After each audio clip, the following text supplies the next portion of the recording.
Assalamualaikum viewers. Today we are going to start on opinion namely High Seas Treaty by Jameel Ahmed. High seas treaty हुई है जी और basically ये global warming के हवाले से हुई है। और जो समुद्रों को और दरियाओं के पानी को आलूदा किया जा रहा है, उसमें वेस्ट फेंका जा रहा है और ओवर फिशिंग हो रही है। ठीक है, तो उसकी वजह से जो है वो बहुत से जो है वो नुकसानात जो है वो बर्दाश्त करने पड़े हैं अर्थ को। तो बेसिकली इस हवाले से इसको लिखा गया है, इसको स्टार्ट करते हैं। Oceans provide a wide range of eco services that sustain life on Earth for humans, animals, and other species. Oceans जो हैं वो प्रोवाइड करते हैं वाइड रेंज में इको सर्विसेज, यानी कि जिंदा रहने के लिए लोगों को सहूलियात देते हैं, लाइफ को मुमकिन बनाते हैं ह्यूमंस की, एनिमल्स की और तमाम स्पीशीज की अर्थ पर। Oceans regulate climate, drive weather systems, and contribute to meeting the global challenge of food security. Oceans regulate करते हैं क्लाइमेट को भी, उसके अलावा वेदर सिस्टम को भी ये ड्राइव करते हैं, चलाते हैं और कंट्रीब्यूट करते हैं ग्लोबल चैलेंजेस से किस तरह से मीट किया जाए, और फूड सिक्योरिटी के मामले में भी ये अपना अहम किरदार अदा करते हैं। Covering two-thirds of Earth's surface, they are source of oxygen and provide storage for a quarter of carbon dioxide produced by human action. उसके अलावा जो टू थर्ड है जमीन की सरफेस को इन्होंने कवर कर रखा है और ये एक इम्पोर्टेंट सोर्स है ऑक्सीजन का, प्रोवाइड करते हैं, स्टोरेज की कैपेसिटी भी देते हैं, क्वार्टर ऑफ जो कार्बन डाइऑक्साइड जो प्रोड्यूस कर रहे हैं ह्यूमन एक्शन के बिना पर जो प्रोड्यूस हो रही है कार्बन डाइऑक्साइड, उसको भी स्टोर करते हैं। The protection of the oceans and its rich biodiversity is therefore vital to preventing the planet from becoming uninhabitable. Habitable होता है रहने की जगह, और अनइनहेबिटेबल यानी जो रहने की जगह ना रहना। तो बेसिकली ओशन जो है वो प्रोटेक्ट करें, हिफाजत करें बायोडाइवर्सिटी को, और प्लेनेट को रोक रहे हैं कि ये ना हो कि वो रहने की जगह उसमें खत्म हो जाए। The current international framework for conserving marine biodiversity is limited to the territorial waters of individual countries. Current international framework जो लिखा गया जो मराइन बायोडाइवर्सिटी को के हवाले से हुआ, ठीक है, लिमिट करने के लिए territorial waters of individual countries को। Processes and activities of the UN Conventions on Biological Diversity are only applicable to the 39% of the oceans that come under the jurisdiction of its parties. तो ये processes देखे गए activities में UN convention में biological diversity, ठीक है, ना सिर्फ वो एप्लीकेबल है 39% ऑफ ओशंस पर, बल्कि वो अंडर आती है इन तमाम पार्टीज की जुरिडिक्शन के अंडर भी आती है। Protecting marine biodiversity in areas beyond national jurisdictions known as the high seas remain in uncharted waters. ठीक है, प्रोटेक्ट करना इसमें शामिल है कि जो मेराइन बायोडाइवर्सिटी है, ठीक है, पानी में रहने वाली भी जितनी मखलूकात हैं उनको, ठीक है, उसमें भी नेशनल जुरिस्डिक्शन के हवाले से उससे हट कर इसमें ये भी बात की गई, ठीक है, और जिसको हाई सीज का नाम जो है वो दिया गया, ये भी अनचार्टेड वाटर्स के नाम से है। Bearing a portion in the Antarctic and north east Atlantic portion, ठीक है, और इसमें क्या है जी, पोर्शन कौन कौन सा शामिल है इसमें, एंटार्क्टिक पोर्शन और जो नॉर्थ ईस्ट अटलांटिक ओशन का हिस्सा है वो शामिल है। The absence of a global governance system for the high seas, which account for almost two-thirds of the ocean, is a major reason behind the deteriorating conditions of the ocean. Deteriorating होता है तबाहकुन, ठीक है, तो absence जो है किस चीज की, ग्लोबल गवर्नेंस सिस्टम की एब्सेंस जो है हाई सीज के हवाले से वो ऑलमोस्ट अब देखने को मिल रही है। यहाँ पे एब्सेंस थी, ठीक है, लेकिन यहाँ पे कह रहे हैं कि टू थर्ड जो है ओशन वो मेजर रीजन है बिहाइंड उसके, तो जो तबाहकुन सिचुएशन देखने को मिल रही है ओशन में उनका। It has reduced the impact of multilateral collaboration within the territorial waters of countries, और ये reduce कर रहे हैं impact भी multilateral collaboration जो कि territorial water of countries के दरमियान होनी चाहिए। In the last half century, से देखें हम, 66% of the oceans have been significantly altered as services. 66% जो oceans हैं वो रहे हैं significantly alter होते रहे हैं सर्विस के हवाले से। Overfishing is the largest threat to marine ecosystem. उसके अलावा overfishing होती रही है जो कि बहुत ही largest किस्म का threat है, खतरा है marine ecosystem के लिए। Climate change and pollution contribute no less, और climate change और pollution भी इसमें कोई अपना कम किरदार अदा नहीं कर रहा। About 17 million tons of plastic waste entered the oceans in 2021.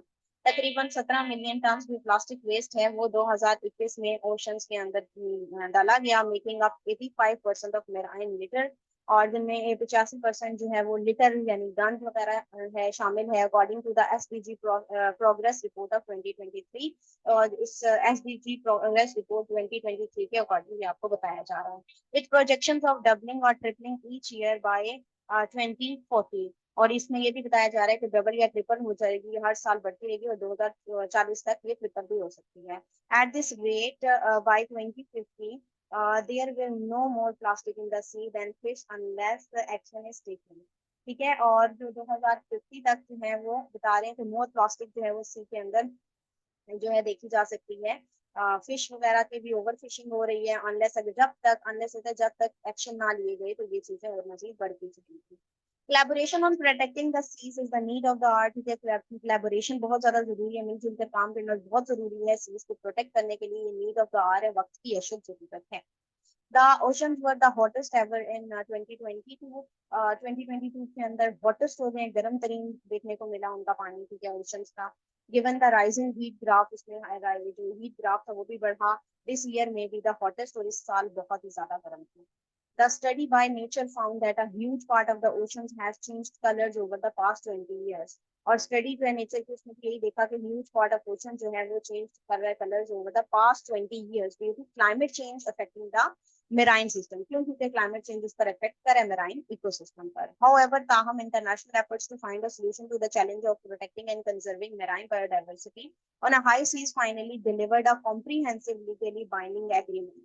तो इसके सोल्यूशन के तौर पर यही है कि चैलेंज इन चैलेंजेस से निपटने के लिए और प्रोटेक्ट करने के लिए मेराइन बायोडाइवर्सिटी को भी हाई सीज के हवाले से डिलीवर किया गया कॉम्प्रिहेंसिव लीगली बाइंडिंग एग्रीमेंट को। The high seas treaty also known as the biodiversity beyond national jurisdiction. इसको साथ ही साथ हाई सीज के अलावा इसको करार दिया गया biodiversity beyond national jurisdiction agreement, ठीक है, was adopted at an intergovernmental conference in New York in June this year after decade long negotiation होती है मुज़ाकरात, ठीक है, लंबे मुज़ाकरात के बाद जो है वो जून में इस साल न्यूयॉर्क में ये जो है एग्रीमेंट हुआ। As an instrument of the UN Convention on the Law of the Sea, ठीक है, इंस्ट्रूमेंट जो था UN Convention का Law of the Sea पे था, it will bring protection and sustainable use of marine biodiversity of areas beyond the national jurisdiction into the remit of global environmental governance।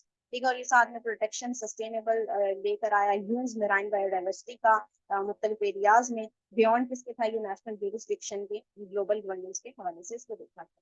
This treaty will enhance the ability of UN agencies like UNEP, WMO, etc. to work collaboratively with governments, scientists, industries, and environmentalists to protect and ensure the responsible use of marine environments। इस treaty ने enhance की ability UNPA, जिनमें UNEP, WMO वगैरह वगैरह शामिल है कि ये तमाम जो आपस में मिलकर काम करेंगे, गवर्नमेंट, साइंटिस्ट, इंडस्ट्री, एनवायरमेंटलिस्ट हैं जो प्रोटेक्ट करेंगे, जो रिस्पॉन्सिबल है, इंश्योर करवाएंगे मेराइन इकोसिस्टम को, एनवायरमेंट को।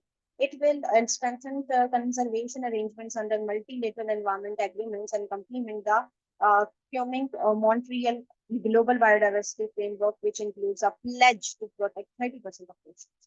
ठीक है, प्लेज होता है वादा करना, ठीक है, इसके अंदर ये भी शामिल है कि वो स्ट्रेंथन करेंगे अरेंजमेंट्स को कि किस तरीके से मल्टीलेटरलिज्म के तौर पर यानी सब मिलकर जो है एनवायरमेंटल एग्रीमेंट के थ्रू और काम करेंगे, प्रोटेक्ट करेंगे एनवायरमेंट को अपने। और जो है ये कॉम्प्लीमेंट है मॉन्ट्रियल ग्लोबल बायोडाइवर्सिटी फ्रेमवर्क के लिए, जिनमें ये भी वादा शामिल है कि प्लेज यानी कि उन्होंने अहद किया था कि वो प्रोटेक्ट करेंगे 30% ऑफ ओशंस को, लैंड्स को, कोस्टल एरियाज को बाय 2030।